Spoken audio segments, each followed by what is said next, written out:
ইয়ার কি মারবো কেন রে? আজ এক সপ্তাহ গেল বিয়ে হওয়া। না না, ওর বিয়ে হতে পারে না। তোরা মিথ্যা কথা বলছিস।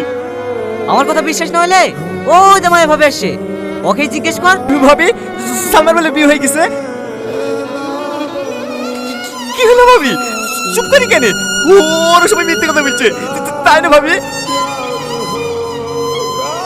না, ওরা সবাই ঠিকই বলছে। গত শুক্রবারে সালমার বিয়ে হয়ে গেছে। তুমি সালমাকে ভুলে যাও।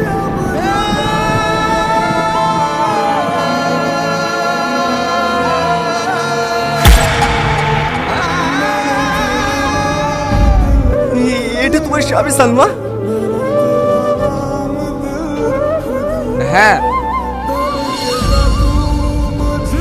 তোকে একটাই অনুরোধ করবো ভাই, তুই আমার ভালোবাসার মানুষটাকে যত্নে রাখিস।